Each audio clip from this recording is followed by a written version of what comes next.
So, Caitlin Clark playing in the Olympics. Simultaneously, the chances increased and decreased for her playing in the Olympics this summer.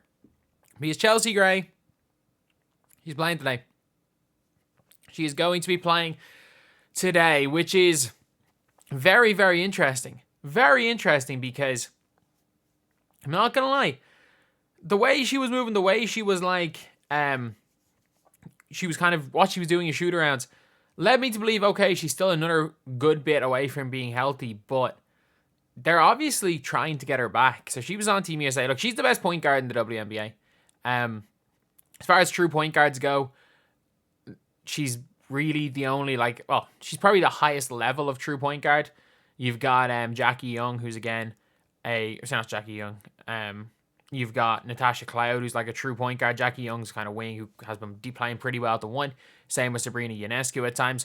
But I think Caitlin Clark's one of the better true point guards in the league, to be honest. But fair enough. If Chelsea Gray's there, if she's back, there's a 0% chance Caitlin Clark makes Team USA for the Olympics.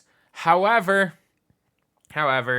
Cameron Brink, who was on the 3-on-3 team, is after picking up an ACL injury. So there is a spot open there for the USA 3v3 team. And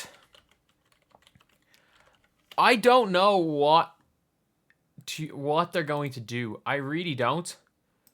Because there are certain types of players that you really need in 3-on-3. So if you want to look at what the team is, it's Ryan Howard. I'm pretty sure the team is like Ryan Howard, Hailey Van Lith, Cameron Brink, and I'm not sure who the fourth is. Either way, the fourth is like a forward, but you can't go out with 4 guards. You need some guards, you need some bigs. Like, it is what it is. Like, if you look at the last Olympics, it's the team they went out with. They went out with Coulson, Katie Lou, Alicia Gray, and Kelsey Plum. And that's fine. You've got a guard in Kelsey Plum. You've got a guard in Alicia Gray.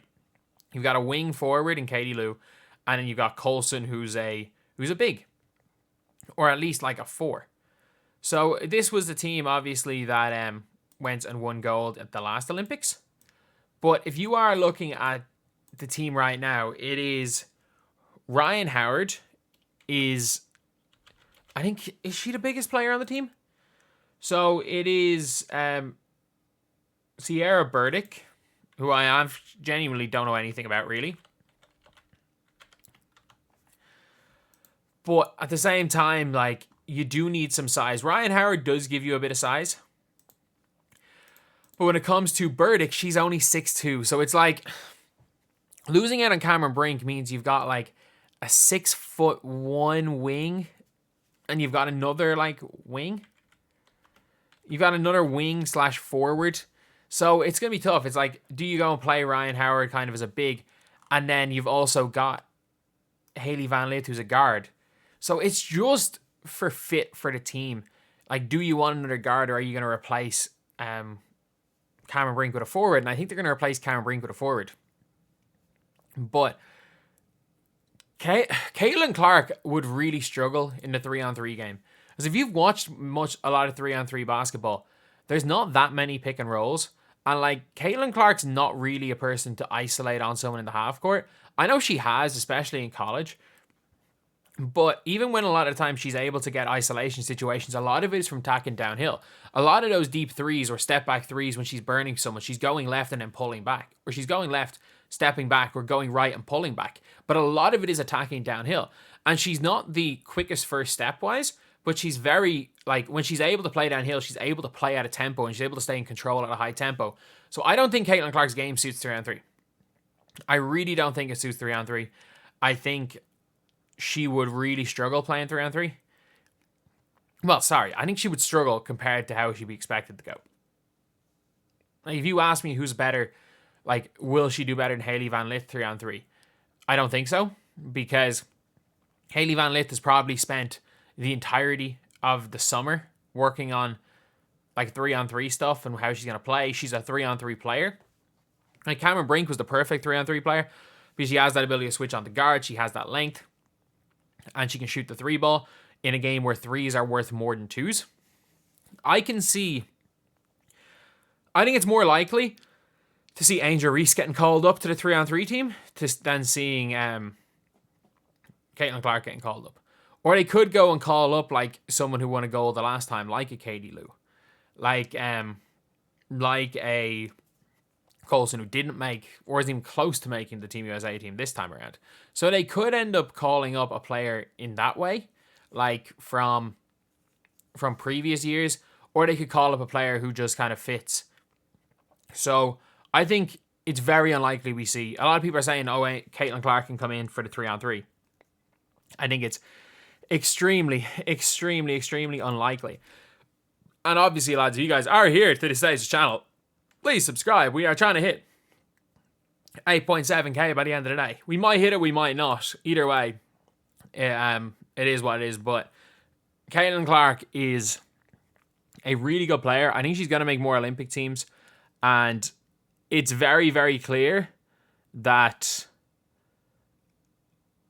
like, look, they don't believe she's in the best 12 players, and that's completely fine. But it's funny listening to Taurasi talk about it, being like, well, everyone talks about who doesn't make it, and it's like, well, who are you going to leave off? It's like, it's about bringing the best 12. And I'm like, you are not in the best 12 players in the world. I'm sorry, Diana. You are not better than Ryan Howard.